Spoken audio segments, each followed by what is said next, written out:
Bonsoir, merci d'être avec nous sur Journal de guerre. Au 197e jour de la guerre entre le Hamas et Israël, voici ce qu'il fallait retenir de la journée à 19 h, heure de Beyrouth.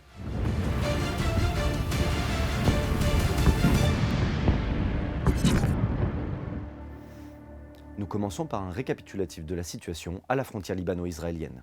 Les échanges de tirs d'artillerie entre le Hezbollah et Israël ont gagné en intensité samedi, en début d'après-midi.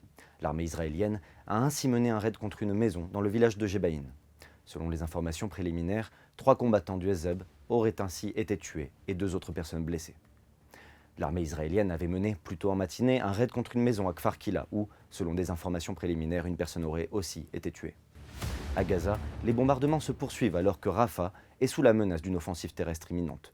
Le Premier ministre israélien Benyamin Netanyahou s'est dit déterminé à lancer l'assaut sur la ville où, selon lui, se concentrent 4 bataillons du mouvement islamiste palestinien Hamas. Par ailleurs, l'armée israélienne a dit samedi avoir tué 10 personnes et en avoir arrêté 8 autres lors d'un raid dans le camp de Nour Shams, près de la ville de Toul-Karem, dans le nord de la Cisjordanie occupée. Bilan humain depuis le début de la guerre, à 19 h, heure de Beyrouth. Du côté israélien, 1200 morts sont officiellement recensés par l'État hébreu depuis le début du mois de novembre 2023, un chiffre qui n'a toujours pas évolué selon les dernières données officielles, malgré des annonces régulières de soldats tués dans les combats.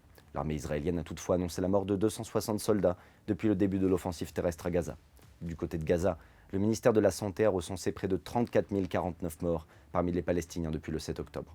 En lien avec le conflit de Gaza, une personne a été tuée et 8 autres blessées dans une explosion nocturne sur une base militaire en Irak, ont annoncé samedi les autorités. Des responsables de sécurité évoquant, eux, un bombardement contre les anciens paramilitaires pro-Iran des Ajed al-Sharbi dans un contexte régional déjà explosif. Sur le front diplomatique et humanitaire, le chef d'état-major français des armées, le général d'armée Thierry Bucquart, a reçu vendredi ses homologues libanais, le commandant en chef de l'armée, le général Joseph Aoun, et italien, l'amiral Giuseppe Cavodragone.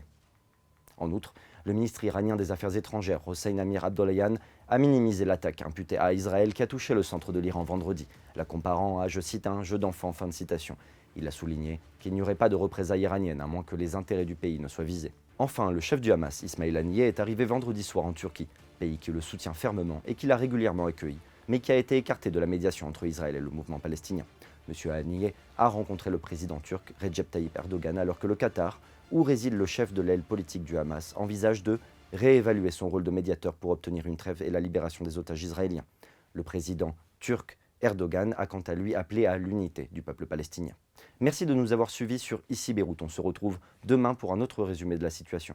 Vous pouvez suivre toute l'actualité concernant cette guerre sur notre site www.icibeyrouth.com sous la rubrique Guerre Israël-Hamas ainsi que sur tous nos réseaux sociaux.